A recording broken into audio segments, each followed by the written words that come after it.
an American an American's perspective. I acknowledge and honor the fact that we have an international presence, but my talk is based on practices and efforts from here in the United States.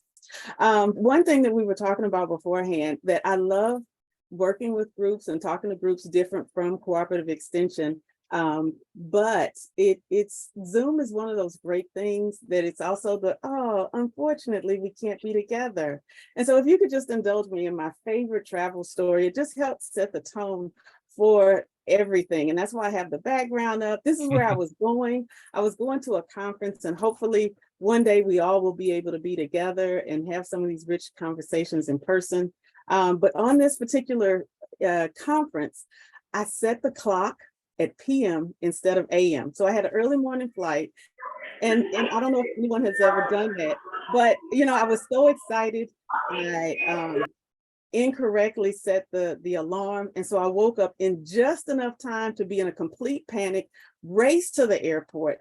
And as I raced to the airport, I'm losing breath. I'm older, and so I'm not in that sprinter shape that I was in previously, but I made it, and that was the exciting part. I made it to the gate.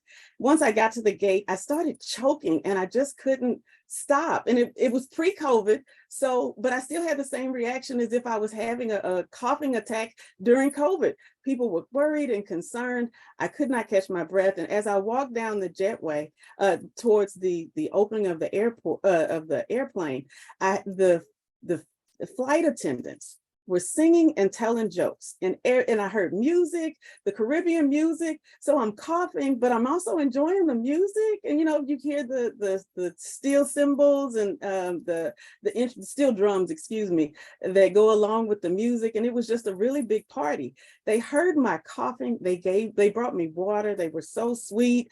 And then the pilot. Let me explain how the pilot looked. The pilot was so just regal in a full uniform. The pilot did not hesitate to quickly offer me and usher me to my seat. It was just a wonderful experience. And then I got to my seat and I heard a screaming baby. And I have kids and I love kids, but this is going to be a 4-hour flight, and a screaming baby is not what I wanted to hear. But again, and it was over the music, but the flight attendants were awesome. And the flight attendants quickly got the baby and calmed it down. The parents, they were a couple. You could tell they were not in a good place. They had that couple feel, but at the same time, the couple was not happy and there was tension and you just couldn't see what was going on, but you could see they were together. These wonderful flight attendants just came in and they were able to relax the couple, and the baby was relaxed. So the music, everything was back to a wonderful celebration. And so my thought was, as I sat down and exhaled at this wonderful time, please just don't let them sit next to me, because it's nothing like going to sleep and then the baby screams and the people are arguing. And can you guess what happened? They sat next to me. They did. But I just have to share, it ended up being a wonderful flight because I stayed awake and the couple talked to me the whole time. Great time. The baby was cute. I ended up holding it for a while. So it turned out to be wonderful. And then the picture you see behind me is where I ultimately went. So it was just a great, great time. And so I hope that we are able to meet together and you're able to share your wonderful travel story with me when we see each other or get together again. Thank you for indulging me. I hope you enjoyed my story. I'm just going to jump into it. I know we don't have a lot of time. My first thing is sharing the objectives of what I hope to accomplish. I want to increase the awareness of cooperative extension in the land grant system. Cooperative extension, if you're not aware, is well, I'll get into that, but the cooperative extension is also known as the best kept secret in some cases, because we are all across the United States. But for as much as we are located all across the United States, there are a lot of people who are still not aware of our presence and the work that we do. I'd like to increase the awareness of the framework for health, equity, and well-being that we established. I am the lead author, but it was a collaboration between many people and a lot of effort. And so I humbly thank you for inviting me based on that work. And then identify practical steps to minimize bias and advance health equity. So as I was saying, this is a map of all of the land grant colleges and universities in the United States and beyond. No, You can, I don't see it yet.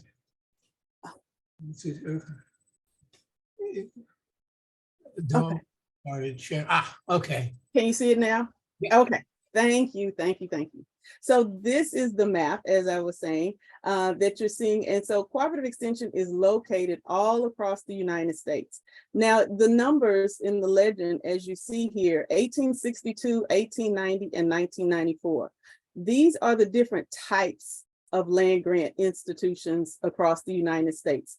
The 1862, or the red dots that you see everywhere, these are primarily white institutions. These land grant institutions were established during these time frames. And during these time frames, the United States had a segregation policy so that white Americans and Black Americans were not able to go to school together. So the 1890 designation is for the historically Black universities. And you see they're primarily located here in the South. And then 1994, not that long ago, but still 1994 is when the tribal colleges received their designation to increase the pipeline of agricultural professionals. And you'll see that they're primarily located in this Northwest region. Now, Clay, there is one place in the United States that has all three. Can you guess where it is? Would it be in Houston? No, it's in Oklahoma. Ah, Oklahoma. I could have looked at the map. Sorry. Yeah, That's okay. Oklahoma. that's great. Is actually the only state with all, fun trivia fact, Oklahoma is the only state with all three types of land grant institutions. Some states only have one, where you see over here, kind of in this area, but primarily, and then in this region, like I said, they're primarily the 1862, which is the primarily white institution, and the historically Black institution, and then 1994 is here in the middle. Now, when I say cooperative extension, if you're not familiar with cooperative extension, it is a federally funded, federally designation, and it is designated by the USDA, the United States Department of Agriculture, through NIFA, the National Institute of Food and Agriculture. It is located, cooperative extension is located within the land grant universities, either within the academic departments like the colleges of agriculture, or at experiment stations. But then cooperative extension also is located locally within the counties and regions or parishes of the different states and areas. Not only do we work with our professional staff, but we have a close relationship with professional staff outside of extension, as well as we work with volunteers. Now, the purpose of the framework. So in I think the first one was back in 2014, Extension's Committee on Organization and Policy created a framework from which we should work and focus. And then in 2020, we decided, because of the health challenges and the just pervasive need to identify health and connect health with not only agriculture, but all aspects of programming, the framework needed to be updated. And so that's where the framework that you all saw or identified came from, as an update. And so the purpose of the framework was to align cooperative extension with current trends and best practices of relevant fields. Because originally, cooperative extension was truly focused on agriculture. And as important as agriculture is, health is equally, if not more important. And there's a separation between the focus of agriculture and health when it really needs to be interrelated and tied together. And then the purpose of the framework was also to articulate the relationship between individual behaviors and contextual influences on overall health and well-being, while making recommendations for cooperative extension system that will accelerate its efforts to advance lifelong health and well-being for all people. So this was the purpose of how we got to creating the framework. And then just quickly want to acknowledge all of the co-authors of the framework across the United States within not only the extension system, but also the CDC and USDA NIFA and APLU and ECOP and APLU. Now, the core themes of the framework are number one, health equity, and we wanted to make sure we centered health equity centering health equity involves driving resources to those communities and groups that are experiencing the most significant barriers to achieve optimal health, because we have to highlight the inequities in order to be able to discuss and talk about equity and what it looks like for all of the communities we are working with. And then looking at the social determinants of health, health-related work should include consideration of those factors beyond the influence of individuals, such as broadband availability, transportation, food insecurity, and access to health care. And then correlations and community assets. What we understand is that it's important for us to work with the communities we want to help. I'll get into it a little bit later in terms of how and why this is important, but we have to make sure that we understand that the community knows what it needs best, and in order to help make improvements and positive impacts, we have to work with them, alongside them, to improve the state of things. So the framework in a pictorial sense is laid out along like this. Cooperative extension, ultimately the center part shows what we truly want to do, our ultimate goal in improving the population health and achieve equity status in health. But cooperative extension has the three main pillars or core ideas, and that's identified here. The social determinants of health are what we know that deeply affect any positive change of the community. This is where the disparities tend to happen. And if we don't acknowledge them and address them, then they cannot be effectively changed. The norms, policies, and practices are what drives the social determinants of health, or the societal factors.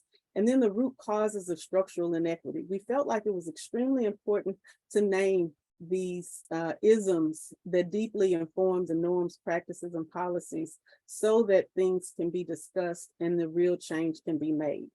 And then the fin that you see here are the things that we promote and want to actively work on in terms of our recommendations on how to move things forward within the cooperative extension system.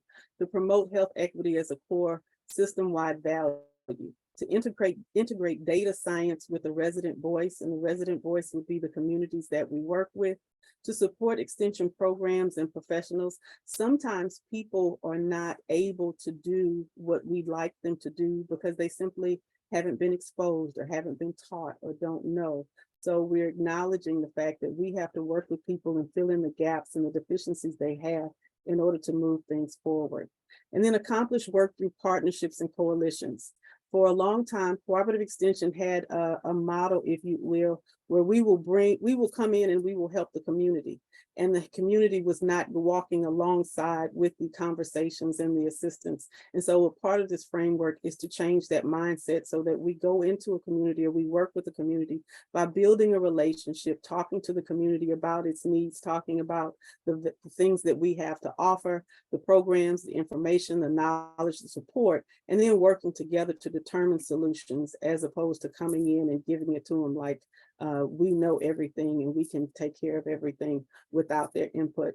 And then lastly, the recommendation of using community development principles and practices. So what we've learned that the drivers of health are, while 30% is behavior, 40% are the social and economic environment determinants that I previously mentioned. And so knowing that, there's a saying that if you know better, you do better. And that's true. But when you look at the fact that 40% of the driver of health is really the social and economic environment, then even though you know better does not necessarily mean that you can do better.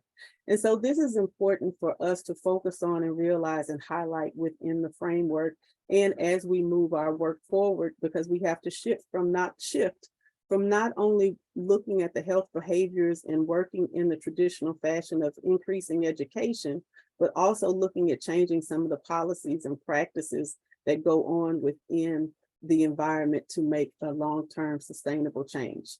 These two reflective questions I pose just to think about as you do your work and as you connect with your communities. How does seeing this affect your goals and intentions to affect change? In the sense of programming, what we know is that when we focus on education, but we don't consider the environment that the education is occurring, then there's a gap. And we want to make sure that we start to close the gap. In my work, this is an important question to ask, but because this is a different group, I challenge you to think about this in your context. How does understanding this information shift your thinking so that you can better accomplish the goals of increasing community impact and improvement? And then what kind of change is most important to your team? Communication is so vitally important in this work because we all can agree on health equity is a great thing. But what is health equity? What health equity is to each individual person may be different based on their landscape, their decisions, their opinions, their mindset, their family values, right? So you have to be able to have the conversations. So I want to take a second and go backwards just a little bit. That story that I told everyone, do you all remember my story? Do you remember the characters in my story? If you remember the characters in my story, I just have a question. Were these your flight attendants? These were my flight attendants. These were the people I was talking about in the story. Now, if your flight attendants did not look like my flight attendants, then I ask you to question why. It's not wrong. I'm not trying to upset, offend, or intimidate anyone, but I'm just trying to highlight and recognize where bias comes in.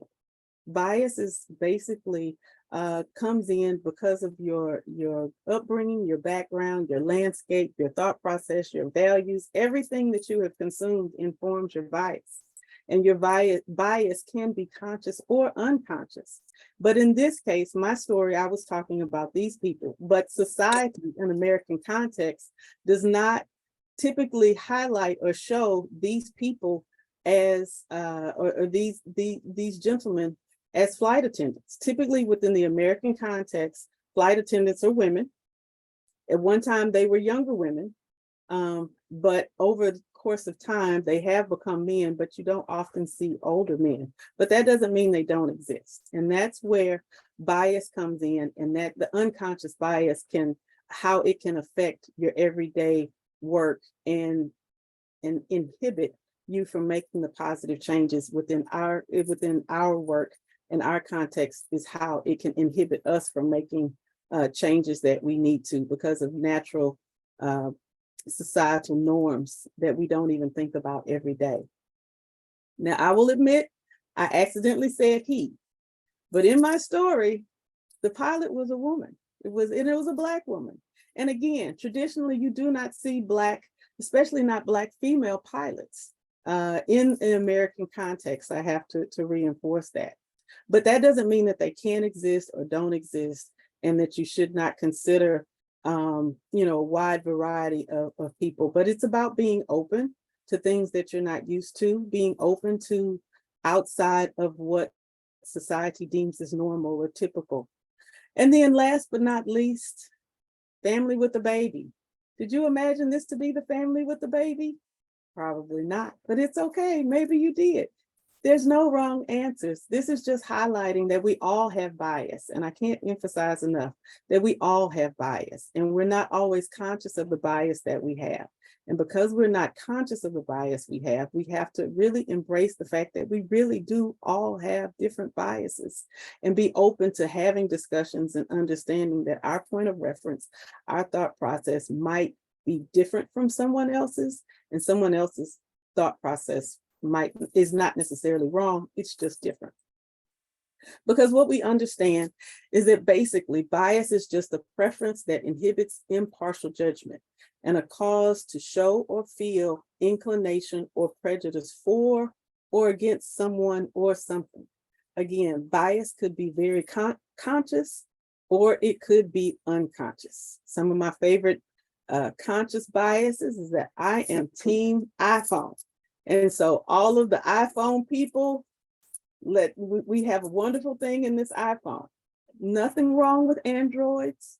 They're fine, but I'm team iPhone. That is a conscious bias I have. I also love tea. Unconscious bias, a conscious bias of preferring tea over coffee. So again, everyone has bias. Sometimes they're conscious, sometimes they're unconscious, but the point is to really embrace the fact that everyone has it and they exist. And where they come from is your background, your life experiences, your story, your family, the family that you grew up around, the adopted family because of closeness and personal relationships, or your blood relatives, your job, what you consume in terms of social media or television or movies, your experiences within the medical health related areas, your travel vacation, either vacations or for work, your travel experiences, your job opportunities, and just all of these societal norms, policies, and practices affect your judgment and become your own bias, whether knowledgeable of it or subconscious. So I'd like to take a second and do a brief activity to further just kind of sit with where our biases are. And one thing to consider is who is in your circle. So if you have a sheet of paper, or if you don't have a sheet of paper, you can take a second and grab one, a notepad. And I'd like for you to recreate this chart. And as you recreate this chart, please identify 3 or more people who are not in your family, meaning they are not blood relatives or by marriage, or your spouse, partner, significant other, that you readily turn to for professional guidance or advice. It's very important that you list the people that you turn to that are not related, that you turn to professional advice or guidance. When you have a question or a problem, when something comes up, some kind of internal conflict, and you need to talk to somebody, who are those people that you're not related to, significant other, spouse, partner, or family members? And take a minute and write down, recreate this chart and write their names down. First name, last initial, gender identity, race, ethnicity, level of education. These are the categories we're going to talk about, we're going to consider today. And I'll give everybody about 3 or 4 minutes to think about it, give you a chance to write it down.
Ready.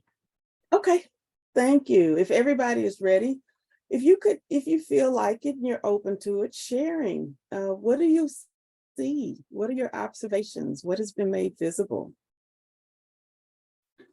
Feel free to unmute or enter in chat. Oh.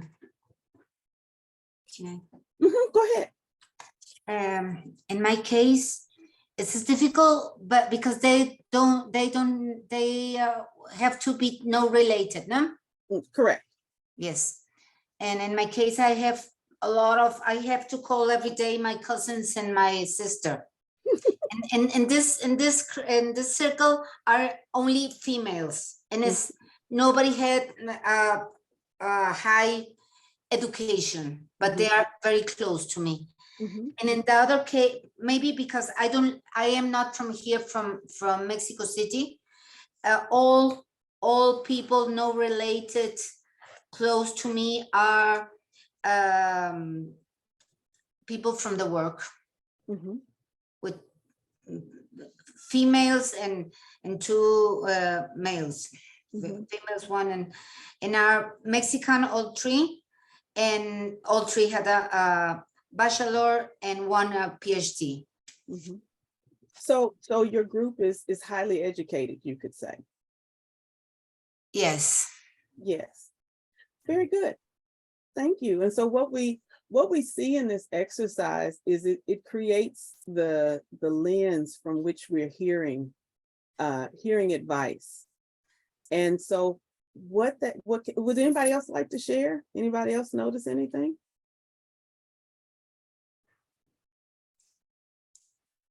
In my cases, maybe because I came to work here in Mexico.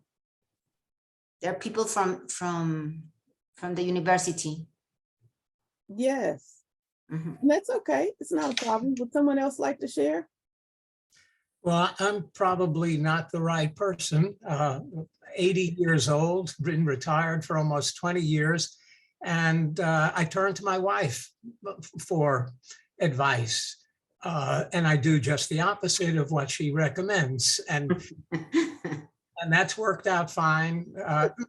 That's a little bit of an exaggeration, of course, but a little bit, only a little bit. Only a little bit. No, we've been married for 58 years, and her advice has, by and large, been accurate. And so I have no issues with jobs or moving or other lifestyle issues. So my wife and I basically depend on each other.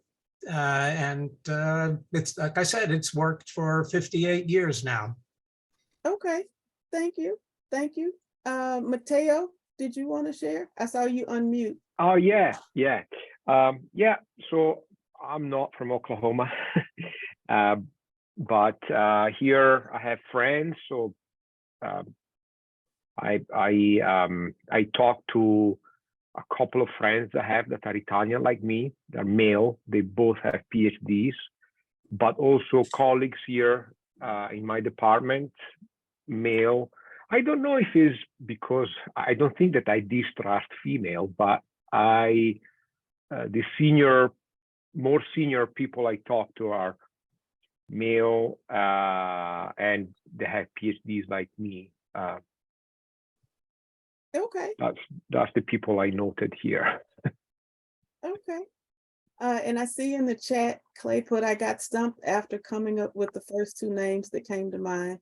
This made me realize that I need to widen my circle of support. One of my people is here on the call and the other is my therapist. Thank you for sharing that. And that kind of illuminates the purpose of this exercise. Because what we find is that the circle of trust that we have with the people who inform our questions, curiosities, and conflict, they could create somewhat of an echo chamber, if you will. If everybody is high education, then how are you really being informed about issues related to lower education or no education? And while these categories are specific to gender identity, race, ethnicity, and level of education, there are other categories that could be brought into consideration that might further inform how you are guided or think through different challenges. We didn't bring up socioeconomic status. And as we deal with conflict, and maybe it's not true conflict, but we deal with questions and curiosities, if everybody looks like us in some shape, form, or fashion, how are we really getting a better understanding of things that we're not close to, related to, or that we're conflicted about? We know that storms are bad in a sense, but the rain that comes from the storm helps the plants grow and helps the environment. And so discourse or difference of opinion is positive in that it helps you think through, what are your true values? What do you really believe? What do you really want? But if what you're given is the same thing you think, where's the challenge? How are you informed about things that you might not really know? Is the purpose of this exercise. And the reason why we ask for you to think of someone outside of your significant other is because that's your significant other, right? And so if you have people outside of your significant other, they are further informing your own thoughts and opinions. And family inform your bias. Typically, bias does not necessarily come from, bias doesn't always come from your personal experiences as much. It can, but it can also come from, if you have, from family, right? What did your family teach you? What did they ingrain in you, right? That's a part of your unconscious bias. How did you grow up thinking about things, places, and people that you never experienced? It's because your family informed you of those things, or the other aspects. So again, this is just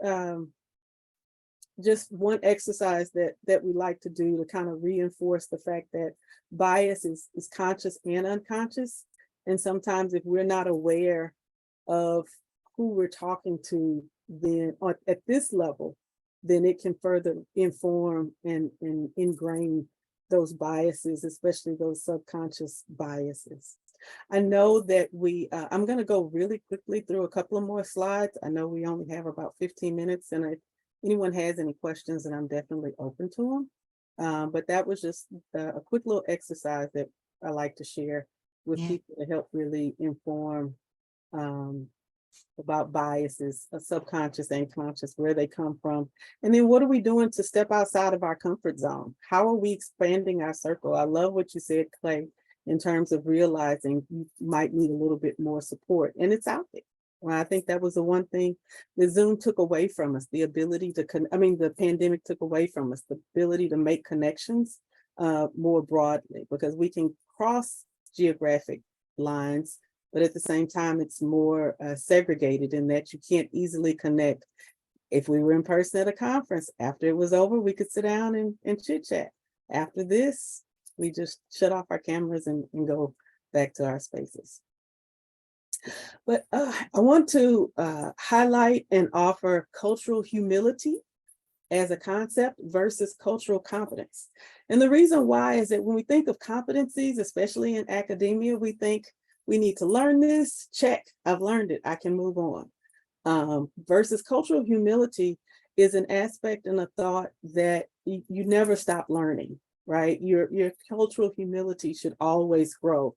And it's not just a checkbox. It's not just a class. It's an ongoing experience. And so it really is a lifelong learning and critical self-reflection, the ability to be able to recognize and challenge power imbalances. And if our confidants are all homogeneous, then how can we recognize and challenge power imbalances? Maybe we are the power that needs to be challenged, right? And then developing mutually beneficial partnerships between communities and defined populations.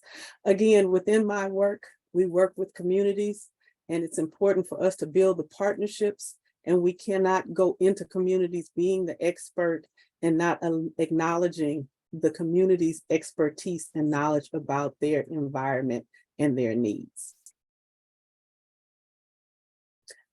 And then also a difference in mentality, community outreach versus community inreach.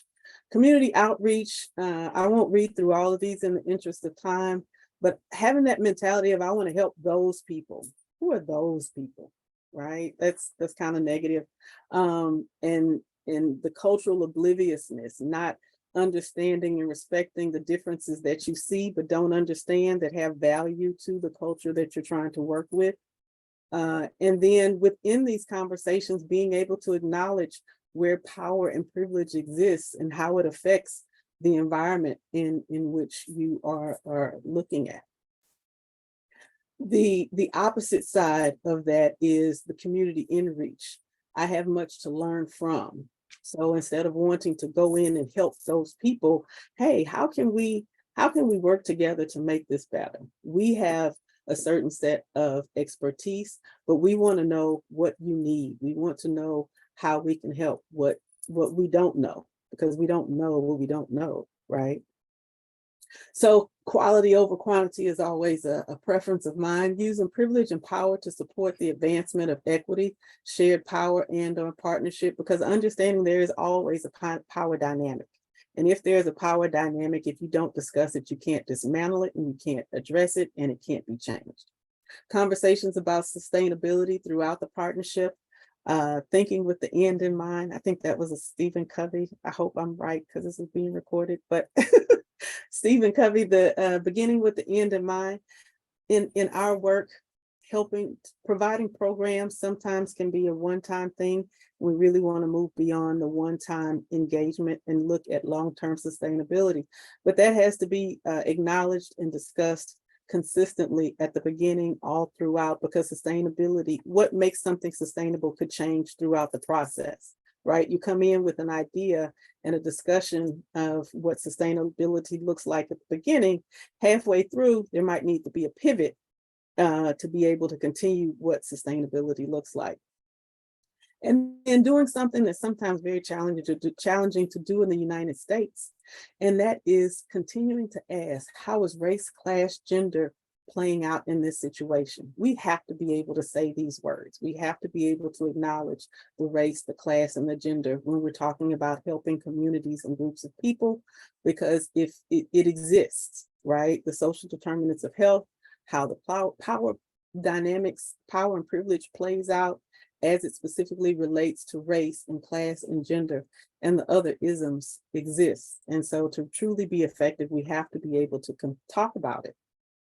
And then understanding that there are assets, expertise on both sides of the relationship, and how do we support those that exist in communities of difference. If I go into a community that does not look like me, being able to ask the hard questions to be able to respect and honor both sides of the conversation is extremely important. And then last but not least, who am I accountable to within this partnership or community? Accountability, accountability, accountability. Sometimes that's what it takes to move things forward, and it is necessary in all conversations. And so when you have these difficult and challenging conversations, it's also very important to understand how you communicate. The actual communication process is what we're calling debate versus dialogue. The understanding process is more the dialogue, whereas the debate process is the conventional process. And just really quickly, the comparison is like a debate is like a fight. You want to win, and you want to win at all costs.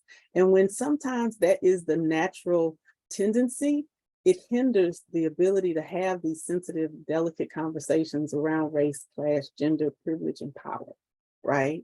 Because you want to win. So you're not listening to understand, you're listening to find the flaw in the point so that you can cut it down and eliminate it. Versus having a dialogue process. I relate a dialogue process to like listening to someone that you love who's been hurt. If someone you love has been hurt and they come to you in tears, you're not debating. You're listening, you're understanding, you're sympathetic, and you want to understand. Your points and questions are curious, and you want to hear their story, and you want to understand how to help them. And so that is more of the dialogue process, because it allows for multiple and valid perspectives. And like I said, the goal is to understand. You want to hear their story, and typically you listen more than you talk because they're upset, right? So you want to hear what that loved one has to say.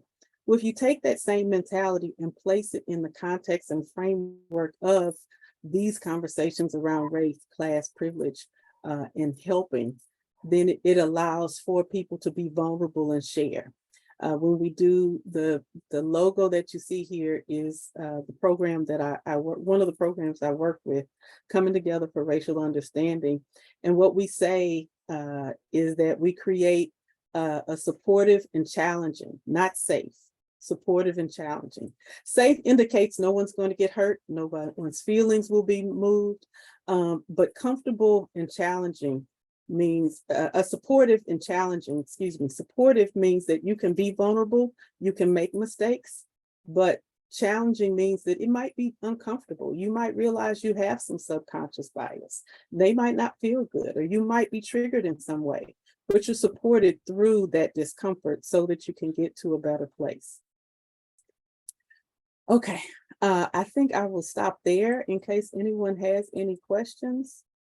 I'll quickly go to the last slide, and just the true practical steps that some of the other slides reference is that it's very important to increase awareness of personal bias, and you want to practice cultural humility. Understand that it's not a competence, it's not a checkbox, it's not a class, it's truly a process and a lifelong learning practice that should be embraced. Moving from debate to dialogue is very important. Debate in some places and spaces is great, not as it relates to increasing health equity, right? Gain agreement on health equity and definition goals for team. We have to be able to define. That's one thing I didn't get a chance to touch on, but if I say health equity, we have to understand what health equity looks like. Just real quick, I think this picture really reinforces the difference. Some people, they say equity, but is it equity because they've got boxes or because there's a ramp? You know, they're both equity, but they look different. And this could be one conversation with two different people trying to reach a common goal. And so that's why it's important to be able to have the conversations, use the words, say the exact things, where the difference, where the discrepancies, where the inequities are, what the defining the inequities so that you can define what the true equity is overall. And then integrate data science with resident voice to identify and address health equity inequities with greater precision. Bringing the science in, right? It's not within our context. We go to places we know, but if we don't start using a little bit more data and science, like Google Earth can truly identify based on zip codes where the true inequities are in the states. And so using that to truly look at what we want, where we want to go, and how we can make more of an impact. And then there's some other tools. But you all are the scientists, so I definitely don't have to go into detail with that part for you. But anyway, thank you so much. My last slide is do the best you can until you know better, and then we know better, do better as much as you can. So again, my name is Dawn Burton. I thank you for inviting me, and I hope you found this talk beneficial. Dawn, thank you for informative and thought-provoking presentation. I've got an issue I want to bring up. Native Americans and Appalachian, we've known that there's health inequity, environmental injustice in those regions for 100 years. And yet we still have not seemed to make much in the way of inroads. Why is that? What are we doing wrong, or why is there such resistance to improving the health? And we could also, those are areas that I work in, but rural populations, inner city, the same issues. They still exist despite our awareness of these inequities for decades. Well, I have to acknowledge, as much as I was deemed the expert, I cannot answer all questions about everywhere. But I will offer that that's where the conversations and privileges, powers, policies that are in place. To your point about we know it, but what's being done about it, and the accountability piece. Just because we know doesn't mean that anything will change. The social determinants, social determinants factor indicates that the environment, and then you have to look at the environment is what's causing the problem. And when you look at the environment, what are the policies that are maintaining the environment the way it is and not allowing for change? And then when policies are created, where's the accountability? I was listening to NPR this morning, and they were talking about a new policy that's going to be created so that when a storm happens, people who are on dialysis should have access to the dialysis center should not close like what previously happened here in Texas. The dialysis centers closed, and so people died and just had horrible situations. But if a bill is created to fix that, but there's no money for accountability in terms of fines or policies to create to help make the bill happen, then you're perpetuating the problem. What you point out a problem, and there's a solution, portable dialysis centers that can come in and maintain the health until the local dialysis centers are up and running. But I'm frustrated with these issues that exist now, as I say, for decades, for 100 years, and yet we pay lip service to these issues, and I just don't see progress. Is there a solution? Well, a part of the solution is understanding that we have to look for small steps in terms of awareness within the university system. What I'm seeing is a lot of acknowledgement on documentation that these universities exist on tribal lands, right?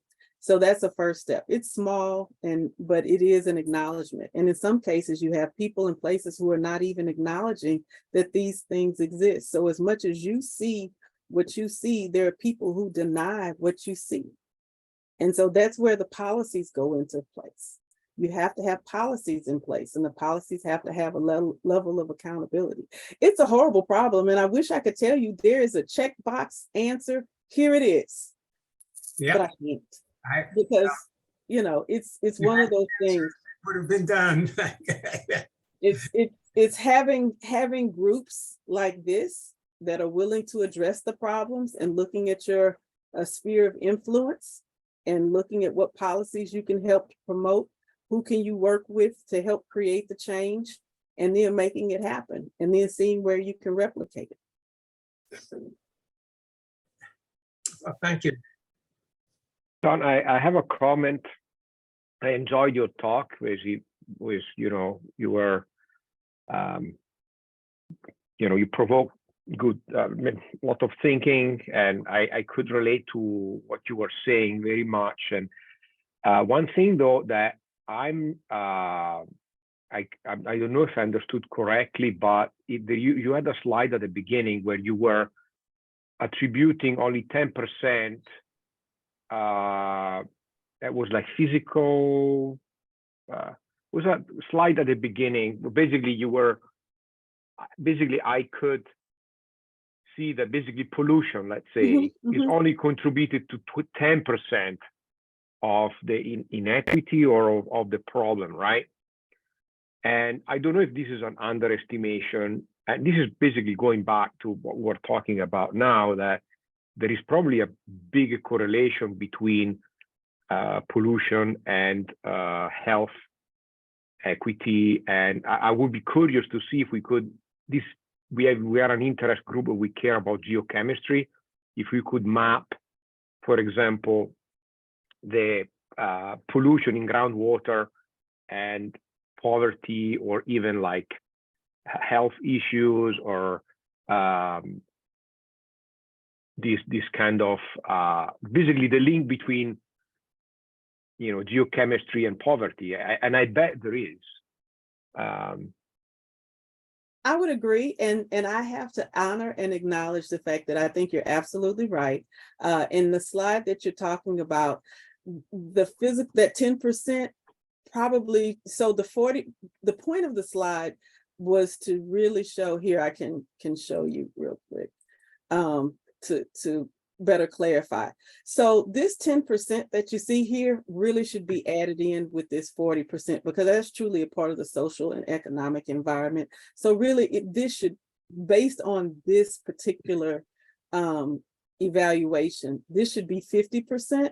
And the point of this slide more so was just to remind people and to indicate that health is only a small part, right? I mean, your health behavior, what your behavior is, primarily behavior, is only a small part, and your environment is a larger part of the driver of health, as opposed to just your behavior, right? So like I can know I shouldn't smoke, but if I'm in an environment where everybody is smoking, then that's out of my control if I have to be in that environment.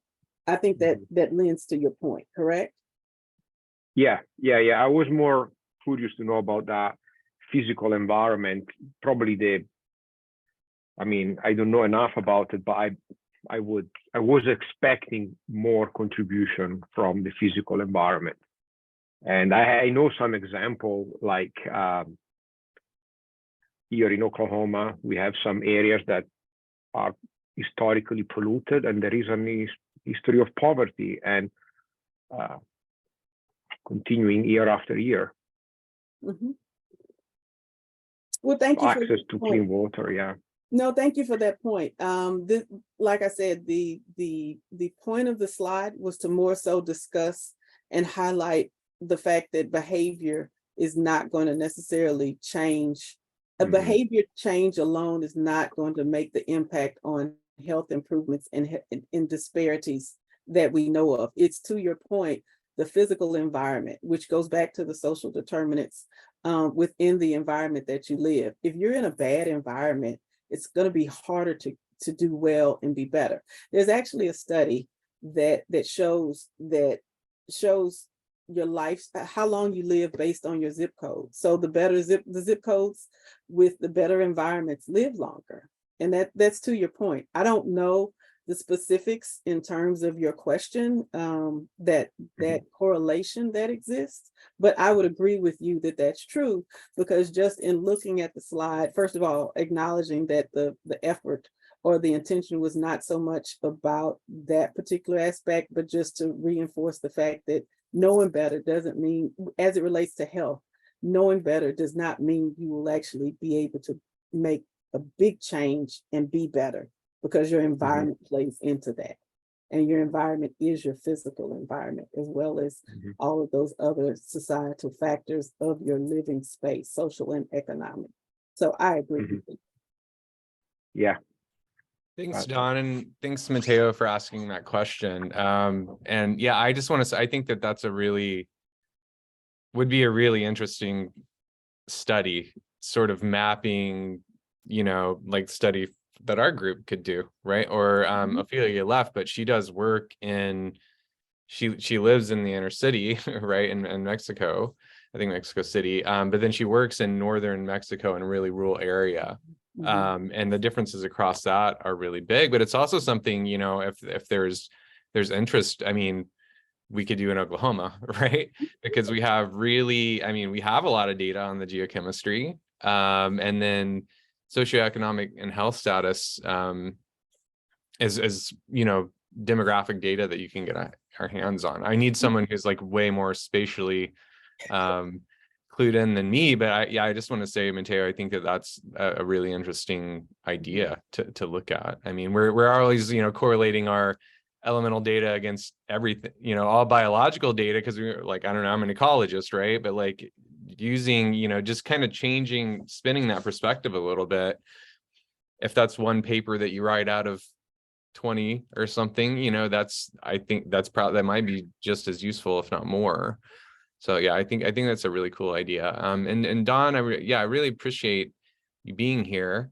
And I thought, going back to Mateo's comment too, with your diagram, I don't know how to say this without it sounding lame, but there's a point that it's all circular. It all runs into each other, right? So like Mateo said, so you have your what in one quadrant you had your basically your environment, right? And then the physical, those are connected, but then you also had access to clinical care. That's a function of your socioeconomic status, right? So it's basically, I think this is how, like in this country, we potentially, we get in these sort of spirals, right? So it's like there's certain communities, just because, I mean, like African American community, for instance, came from really meager socioeconomic status, obviously, after slavery ended, right? And this is stuff that we have to talk about. Right. So you start in that, right? And then it's like you can improve a little bit generation by generation, but you're almost always stuck. It's like, okay, well, if you're coming up and you might not have say you're the lower economic status, maybe you don't have as much access to clinical care, maybe you live in a more degraded physical environment, all of that stuff goes in. If you've ever been poor, or like I have, sometimes it just sucks. And sometimes, your health decisions might not be that great, just because you're trying to, sort of reach out to anything that can give you a little bit of relief from that. Right. So I think I really like this figure. And I took a photo of your reflective questions, because I think that that's something that we definitely need to think about in our group, and sort of how to move this forward. Because I think, as academics, we're always really interested in what we're doing, and it's really awesome. But I think the impact that we could make together, just doing a little bit of this work with health, I mean, it's really interesting. So Matteo studies heavy metal toxicity. If that's not a health effect, I don't know what is. It's like, I mean, putting some of that stuff into like, bigger, more actionable stuff in the community, I think would be really fun. And that's something that we'll have to keep chatting about, Matteo. Yeah. Absolutely. I love that. And I just love the goal of the group to bring in a diversity of thought, to be able to increase the positive impacts that are made. I mean, that's what needs to happen, right? Because what's just fascinating is how, like you said, how interconnected everything is. And for some reason, as interconnected as everything is, once we get focused, that's where the walls and the barriers start to, that are almost subconsciously built, and you forget to a certain extent how connected you are with everything else. So I agree. I think that's great, because like when we were first talking and you shared your research on the nutrient value in soil, and again, I'm hearing conversations about precision nutrition, and that could just further inform the effects from precision nutrition, because of the fact that you're starting with the soil, and if the soil is not right, then one of my early introductions to gardening was understanding there is a difference between dirt and soil. Right. Yeah, and it's no coincidence, in the US that we sort of took the land we wanted and put the Native Americans in spots that were, I mean, you saw where the maps were, right? I mean, they didn't necessarily send them to the nicest places, right? And we're still here. I think I was really glad that you showed the map of Oklahoma, and I was just a bonehead and didn't actually look at the legend, or I probably would have got that answer right. But I think that that's a really unique opportunity, right? I mean, if we have those, I mean, because we have one here on campus, and then there's another one really close that I saw that that must be Indigenous Open and Ran. I have one more question for you after this is over, but I want to open it up and see if there's any more questions. And I wanted to say, everybody left before I got to say, but yeah, the third talk will be on December the 9th at the same time, noon, Central Standard Time. And that will be Christian Salazar. He'll be talking about some work he's doing in South America, looking at water treatment. So I just wanted to get that out there if anybody leaves. But yeah, the floor is open. Maybe I'll stop recording now. That way, if there's anything else we want to talk about, everybody can be free to. But